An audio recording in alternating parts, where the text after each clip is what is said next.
বাংলাদেশ চিরজীবী। এরকম সুযোগ পায়নি। বর্তমান যুগে যে এক সময় এভাবে হিমালয় জয় করার মাধ্যমে তারাও বিভিন্ন সেক্টরকে জয় করবে, বাংলাদেশকে জয় করবে।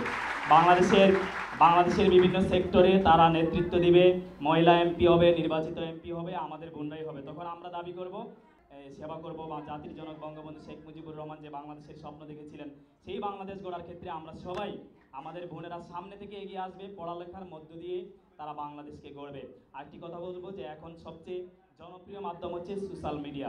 এই সোশ্যাল মিডিয়া, এই যে ফেসবুক, তারপরে টুইটার, এগুলোতে আমরা সবাই অ্যাক্টিভ আছি। এগুলোর মধ্য দিয়ে আমরা নিজের প্রচারণা না চালিয়ে আমাদের নেত্রী, জননেত্রী দেশরত্ন শেখ হাসিনার উন্নয়নমূলক কাজকর্মগুলো আমরা এই সোশ্যাল মিডিয়ায় সবাই তুলে ধরবো। আমি সবাইকে অনুরোধ করব যাতে সোশ্যাল মিডিয়ায় আমাদের নেত্রীর উন্নয়নমূলক প্রচারণাগুলো আপনারা সবাই তুলে ধরবেন। আগামী দিনের নির্বাচনের জন্য আমরা এখন থেকেই সবাই প্রস্তুতি নিব। আপনারা সবাই রাজি আছেন?